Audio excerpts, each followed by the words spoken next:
The worn strap of her canvas bag dug into Yuan's shoulder, a painful counterpoint to the searing panic in her lungs. Behind her, the guttural shouts of the loan sharks were a predatory rhythm against the city's cacophony. She clutched the envelope of cash inside her jacket, each bill a fragile prayer for her grandmother's surgery. It was everything she had. "Get back here, you little brat," a voice roared. Too close, she darted into the street, a desperate gamble against the torrent of traffic.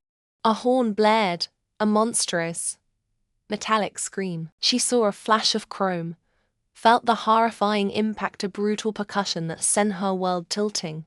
The asphalt rushed up to meet her.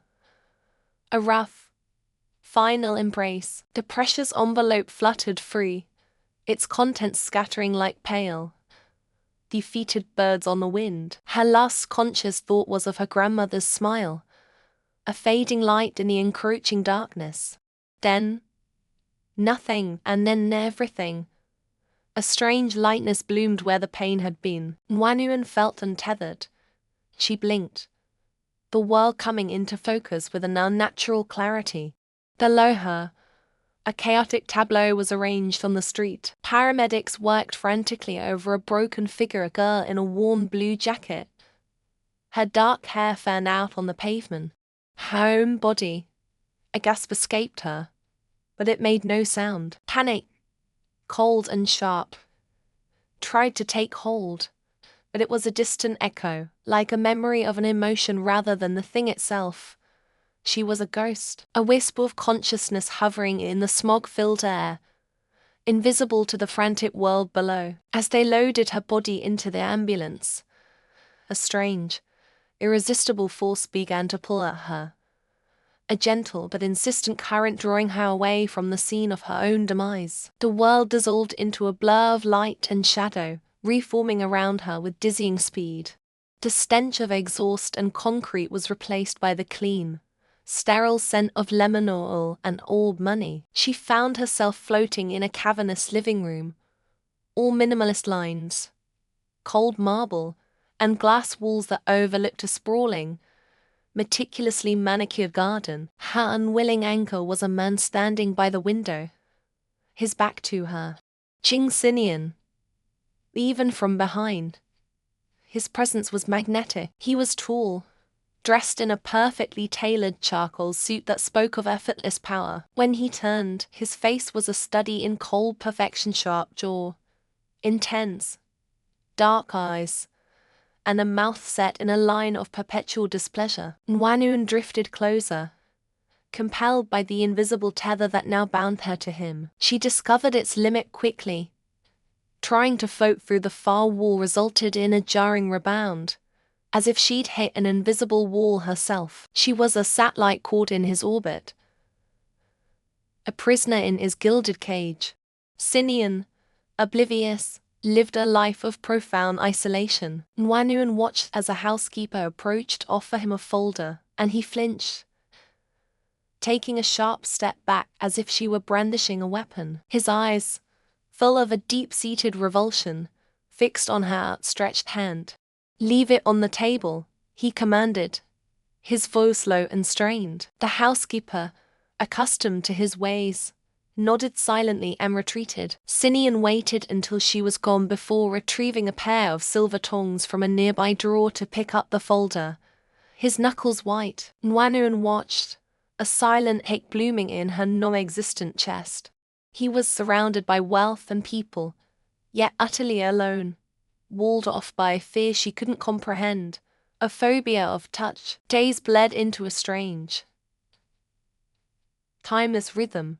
Yuan became his shadow, a silent observer of his lonely opulence. She floated through his walk-in closet, marveling at rows of silk ties she could never feel. She hovered over his dinner table, watching him mechanically eat gourmet meals prepared by a private chef, his expression vacant. She, who had known the simple joy of sharing a warm bun with her grandmother, felt a pang of pity for this man who had everything and nothing. She would sometimes reach out, her gossamer fingers attempting to smooth a crease in his shirt or brush a stray lock of hair from his forehead, only for her hand to pass right through him, a constant, cruel reminder of her own intangibility.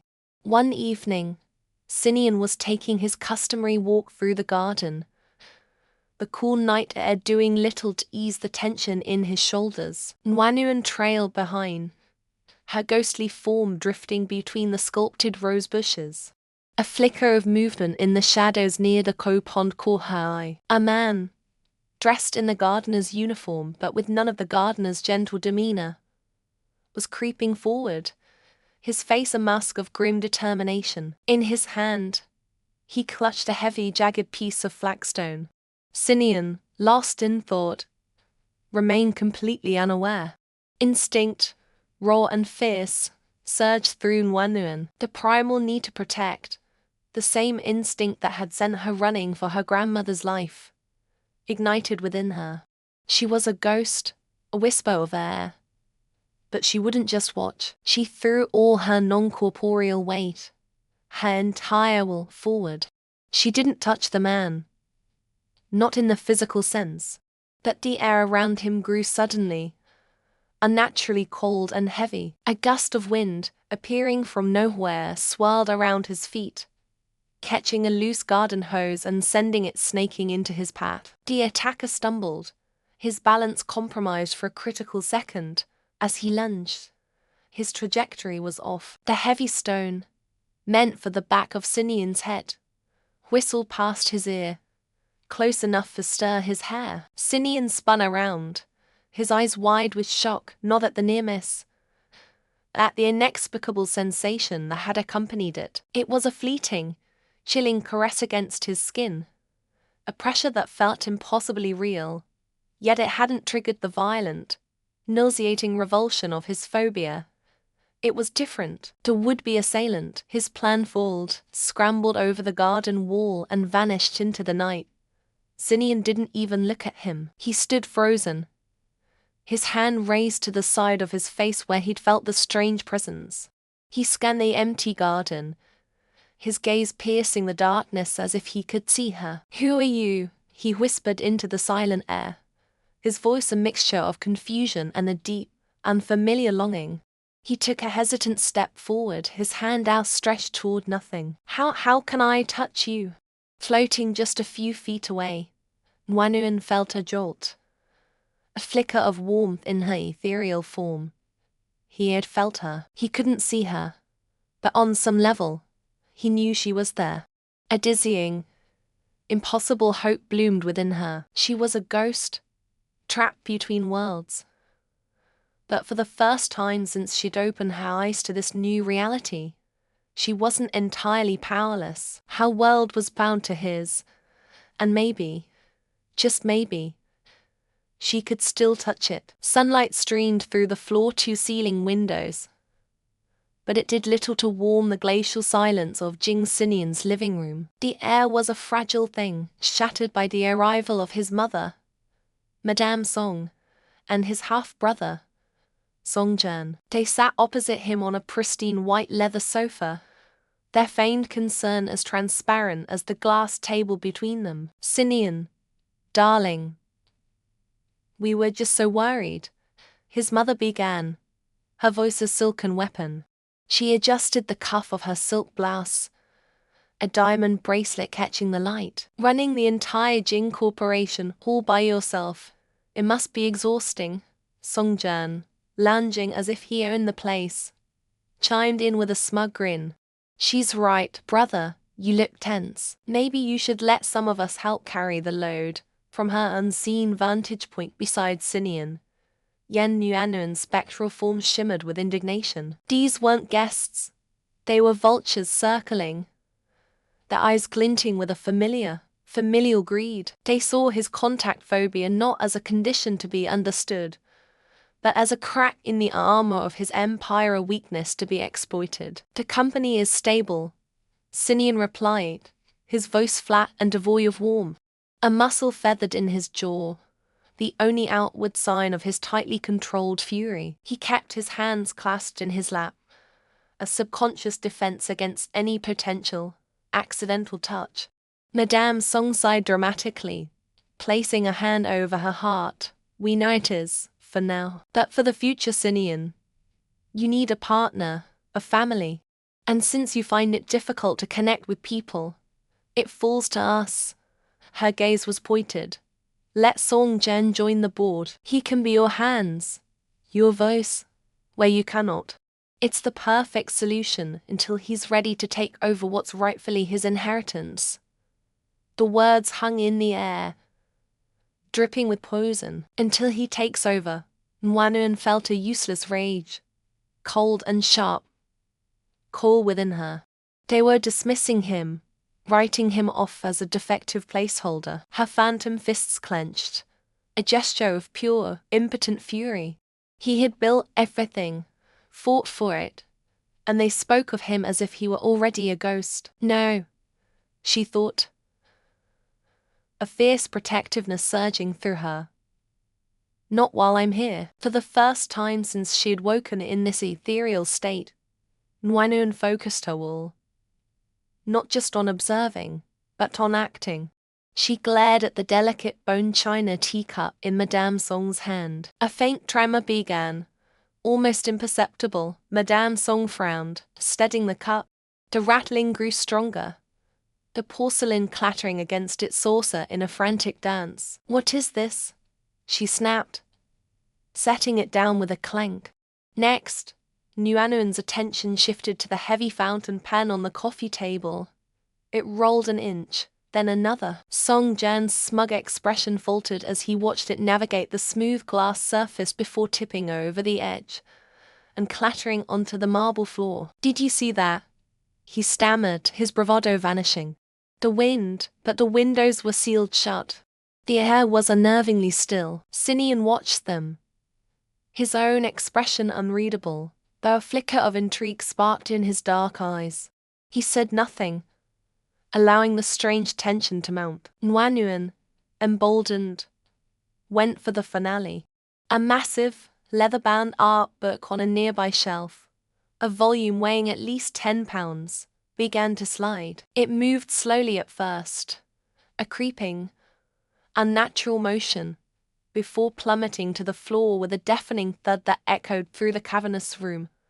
That was the final straw. Madame Song shot to her feet, her face pale. This place, it's not right. There's something wrong here. Song Jin scrambled up after her, his eyes wide and darting around the empty spaces of the room. It's haunted. I told you this mansion was creepy. They practically tripped over each other in their haste to leave, muttering about bad energy and curses, their manipulative schemes forgotten in a wave of primal fear. The heavy front door slammed shut, plunging the room back into silence. But this time, the silence felt different. It was no longer empty. It felt occupied. And for the first time in a long time, Jing Sinian wasn't entirely alone in his sterile fortress. He slowly rose and walked to where the art book lay sprawled on the floor. He didn't pick it up.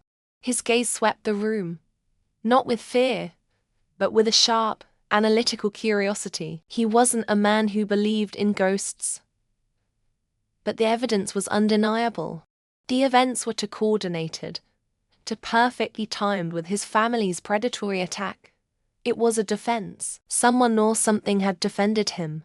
Nwanuan drifted closer, her heart, if she still had one, aching with a strange mix of triumph and loneliness. He couldn't see her, but he felt her. She had made a sound in his silent world. She floated before him, observing the thoughtful frown on his handsome face, the way his sharp eyes scanned the air where she stood. He finally spoke, his voice low, a stark contrast to the clipped tones he used with his family. It was soft, almost confidential, addressed to the empty room. Who are you? Nwanuan froze. He was talking to her. Why are you here? He continued, his voice laced with genuine confusion, not fear. Are you the one who saved me that day? Tears she could no longer shed burned behind her spectral eyes. She wanted to scream his name, to tell him everything, I'm Yan Wanun. I tried to save my grandmother, and you were there.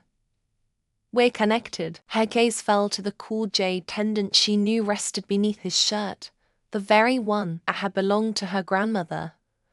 The one that now seemed to tether her soul to his. That she was voiceless, a silent prisoner in his orbit.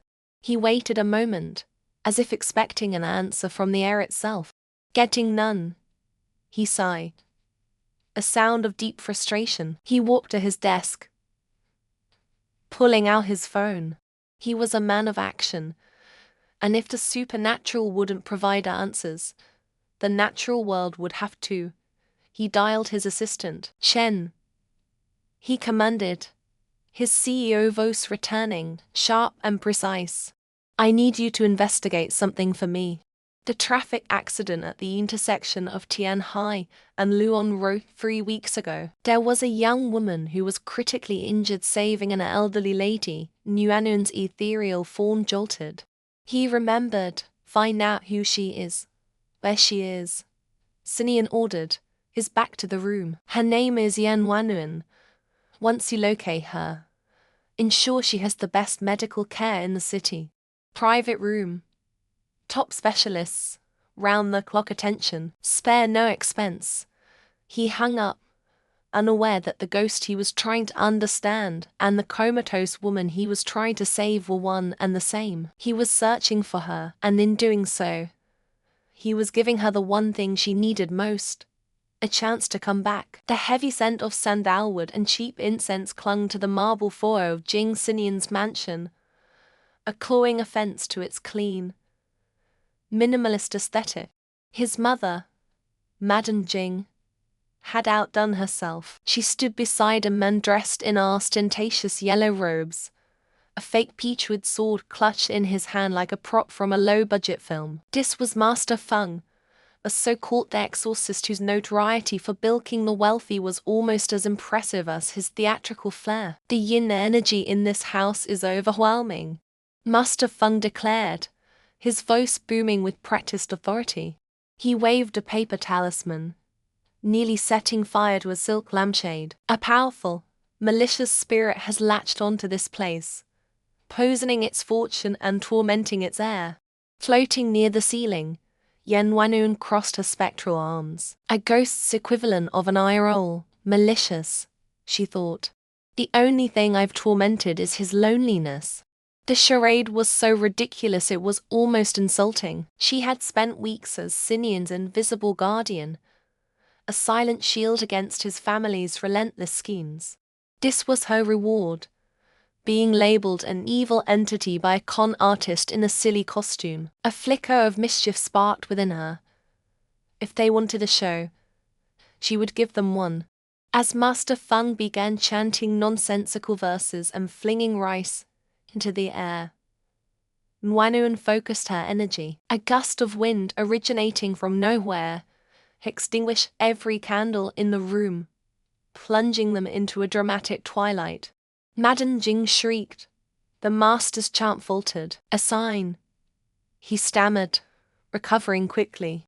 The spirit resists, Nguanun smirked. She sent a stack of financial reports sailing off Sinian's desk, the pages fluttering down around the terrified exorcist like angry paper birds. Next, the grand piano in the corner began to play a discordant, frantic tune, its keys pounding up and down with violent force. The porcelain tea set on a nearby cart rattled, then lifted into the air, the cups and pots circling Madame Jing's head like a halo of impending doom before crashing to the floor, shattering it into 1,000 pieces. That was the final straw. Master Feng yelped, dropping his sword with a clatter. This entity's power is beyond my abilities. It is ancient and vengeful. He bowed hastily to Madame Jing. My apologies, but my life is worth more than my fee. He scrambled for the door, tripping over his robes in his haste to escape. The rest of the Jing relatives, who had been watching from a safe distance, scattered like frightened mice. Madame Jing stood frozen, her face pale with terror. From the top of the stairs, Jing Sinian descended, his expression utterly placid. He hadn't flinched once during the chaos. He surveyed the wreckage, the shattered porcelain, the scattered papers, the trembling form of his mother, and his gaze drifted for a moment to the empty space near the ceiling where Nwanuan hovered. A ghost of a smile touched his lips, so faint it was barely there. "It seems the house has cleansed itself," he said, his voice a low, calm counterpoint to the preceding hysteria. "Please see yourselves out. I have work to do." His dismissal was absolute. As his mother scurried away, Simeon paused by the piano, his long fingers brushing over the still quivering keys. Nwanuan felt a wave of warmth spread through her spectral form, a silent acknowledgement, a shared secret. He knew it was her. And he wasn't afraid. That the exertion had taken a toll. A sudden, violent pull yanked at her essence, tearing her from the mansion. The world dissolved into a dizzying vortex of light and sound. For a fleeting, agonizing second, she was no longer a ghost. She was flesh. The rough texture of a starchy blanket was under her fingertips. A rhythmic, electronic beeping filled her ears. The smell of antiseptic stung her nose. She was in her body. She tried to open her eyes, to move a finger, but the connection was fragile, a fraying thread. Simeon. His name was a thought, a reflex, and it was enough to snap the thread. The hospital room vanished. She was back in his mansion, hovering beside his desk as he reviewed a contract, the disorienting whiplash leaving her feeling thin and stretched. This was becoming a pattern, brief, tantalizing moments of awareness in her hospital bed, followed by an irresistible pull back to his side, tethered to him by a force she couldn't comprehend. Her spirit was fighting to return to her body, but its strange bond to him was stronger. Later that day, Simeon drove to the city hospital. He stood over Yan Yuanuan's bed, his usual cold demeanor softened by the quiet vulnerability of the room. He looked at the gentle rise and fall of her chest, the pale, still face that he only knew from a photograph. The doctors called her a medical miracle, her brain activity surging in inexplicable patterns. He suspected the truth was far stranger. He reached out, his hand hesitating just above hers. For a man who flinched from the slightest human touch, this was a monumental gesture. "I don't know how you're doing it," he murmured, his voice low and intensely private. But the gilded gates of Jing Simeon's mansion, once a symbol of impenetrable prestige, had become the backdrop for a public execution. A vulture-like flock of reporters pressed against the bars, their cameras flashing like a sustained burst of lightning. Inside, Simeon watched the scene unfold on a massive monitor, his knuckles white as he gripped the arm of his leather chair. The cold, sterile silence of his study was a stark contrast to the cacophony at his doorstep. Leading the charge was Song Jan, his cousin, a man whose ambition had always been thinly veiled by a veneer of familial loyalty. Today, the veil was gone. He stood before the cameras, his face a mask of feigned concern. "I can no longer stay silent," he declared, his voice amplified by a dozen microphones. "The Jing Corporation is a legacy of stability. But my cousin, Simeon, he's been unwell. He talks to himself. He claims to see things, a presence, a spirit that no one else can see. The house is haunted, and I fear its influence has made him unstable." Every word was a carefully crafted dagger aimed at the heart of Simeon's credibility. As a ghost, a shimmering outline visible only to Simeon, Yan Yuanuan stood beside him, her form flickering with impotent rage. She wanted to scream, to rush out there and expose Songjan's lies, but she was nothing more than a phantom whisper. Then came the final, most devastating blow. Simeon's own mother, dressed in somber, elegant black, stepped forward. Her eyes welled with perfectly timed crocodile tears as she placed a trembling hand on Song Jan's arm. Her performance was masterful. "It's true," she sobbed, her voice breaking for the ravenous media. "My son, My poor boy is afflicted. This spirit has brought back a sickness from his childhood. He suffers from a severe phobia. He cannot bear to be touched. She paused, letting the bombshell land. How can a man who flinches from a handshake lead a global enterprise? He is not fit. He needs help, not a boardroom. The betrayal was absolute. A public vivisection of his deepest vulnerabilities. He wasn't just being painted as eccentric, he was being declared broken. Miles away, Yen Wanuan felt the shock of it like a physical blow. Having been discharged from the hospital just that morning, her connection to her physical body was stronger than ever.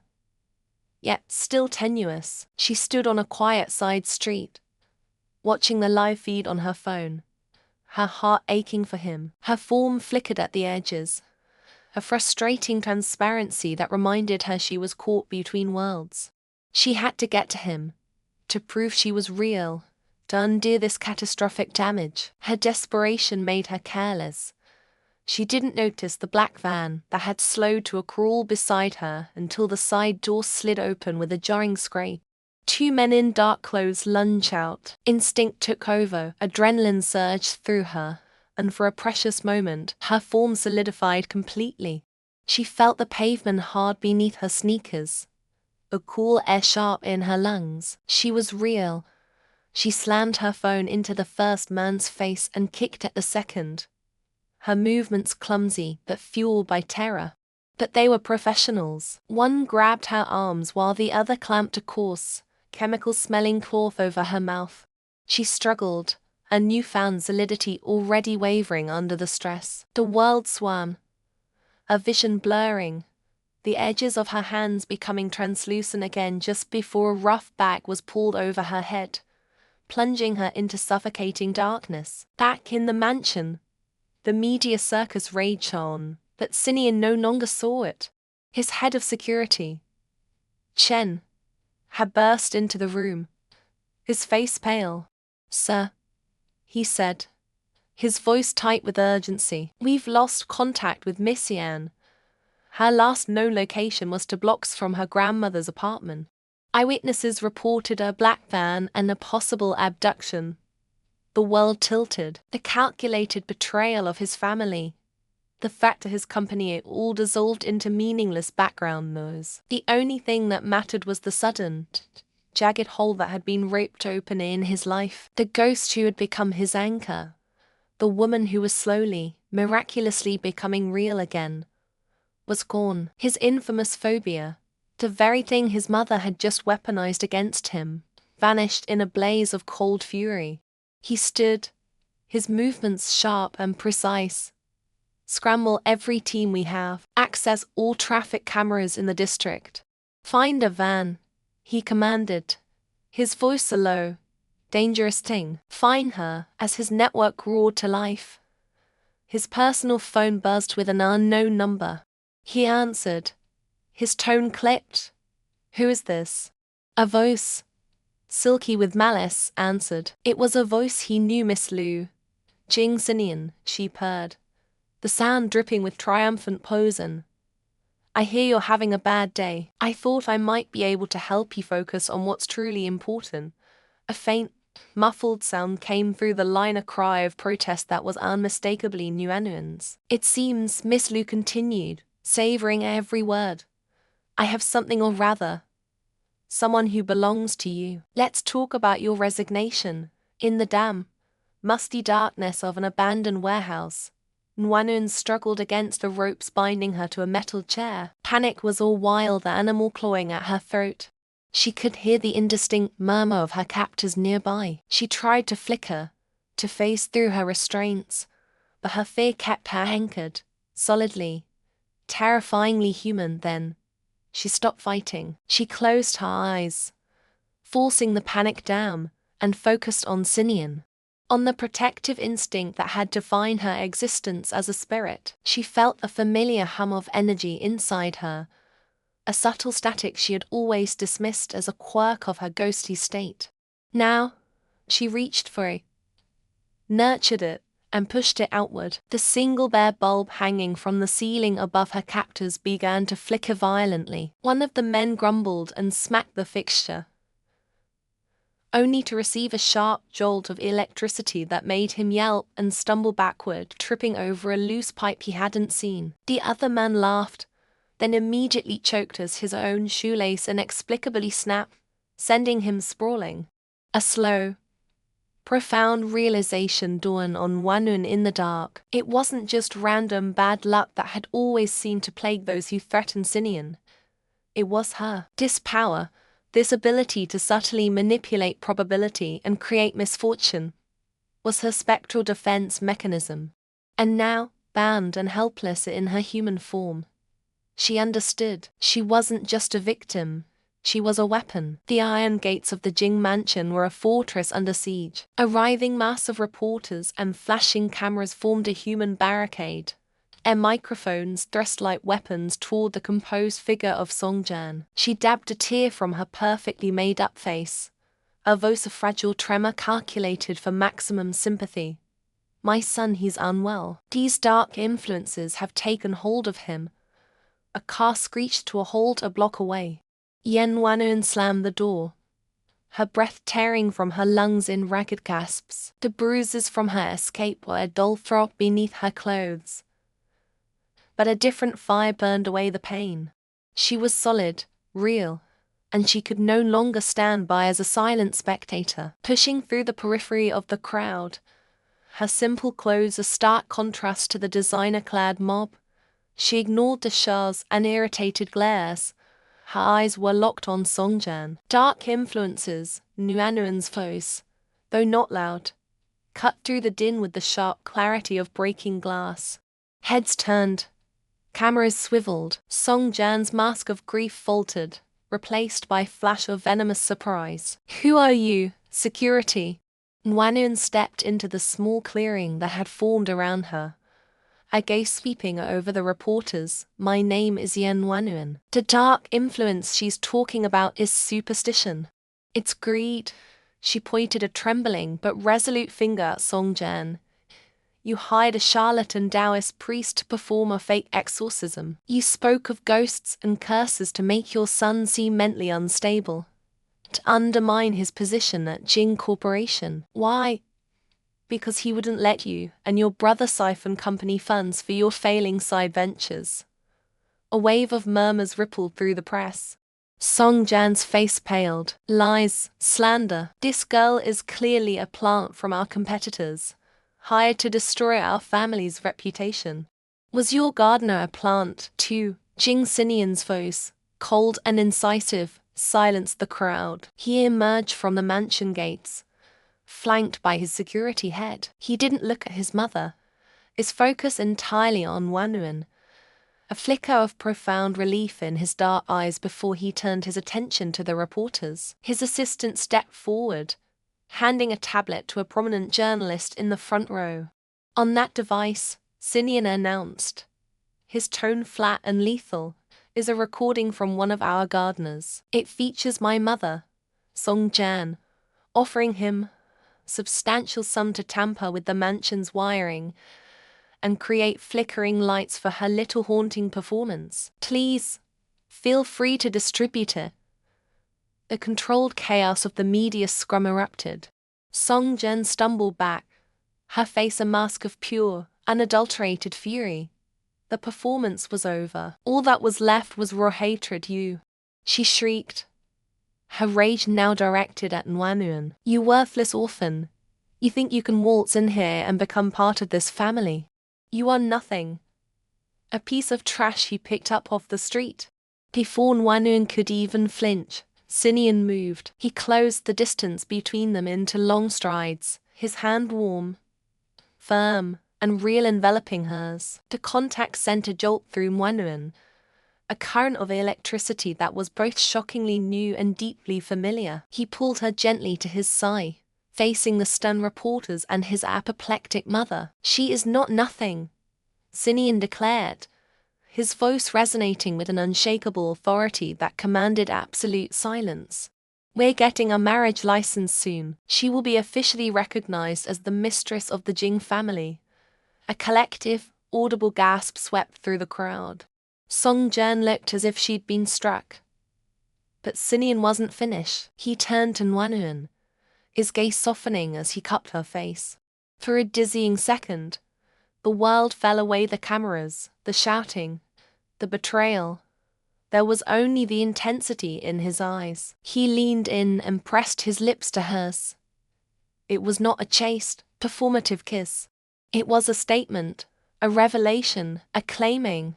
It was warmth and pressure and the shattering of 1,000 walls. Nguyen's mind went blank, her entire being consumed by the impossible reality of his touch. The man who flinched from a handshake was kissing her in front of the world, and it felt like coming home. The roar of camera shutters was a distant storm. That night, the mansion grounds were serene, a stark contrast to the day's chaos. Nguyen stood with Sinian on the stone terrace overlooking the manicured gardens, the chill night air doing little to cool the warmth that still bloomed in her chest. Mistress of the Jing family, she teased softly, her voice laced with a playful confidence she hadn't possessed before. And a public kiss. You don't do things by halves, do you? CEO Jing. He turned, his usual austere expression replaced by rare, unguarded vulnerability. I couldn't let them hurt you. Not again. He reached for her hand, his thumb stroking her knuckles. Mwanu, and I have to tell you. Even before, when you were not here, I felt you. Her heart skipped a beat. You did. I thought I was going insane, he admitted, a wry, self-deprecating smile touching his lips. A strange warmth when I was cold. A sense of peace during a panic attack. A presence. I didn't understand it, but I knew it was protecting me. It was you, wasn't it? All along. He met her eyes, his own filled with a depth of emotion that stole her breath. My phobia, it started getting better because you were near. Your presence was the only touch I could bear. Tears welled in her eyes as the final piece of their impossible story clicked into place. He didn't just fall for the girl who appeared out of nowhere. He had been falling for the spirit who had guarded him all along. She was about to speak when a sudden glint of metal from the shadows of the garden caught her eye. Two figures, clad in black, were rushing toward them. Sinian, look out. Her warning was instantaneous, but his reaction was faster. In a fluid movement that spoke of a new, fearless confidence, he spun, pulling her behind him and shielding her with his body. One of the men lunged, a pipe swinging in a vicious arc. Sinian blocked it with his arm, the sickening thud of metal on bone echoing in the night air. He grunted in pain. It didn't yield, kicking the second man squarely in the chest as security swarmed the terrace and subdued the attackers. Are you hurt? Nguyen cried, her hands flying to his arm where a dark bruise was already forming.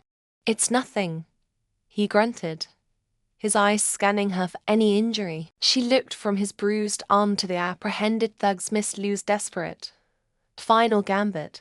A fierce, unwavering resolve settled over her. They had called her unlucky, a harbinger of misfortune.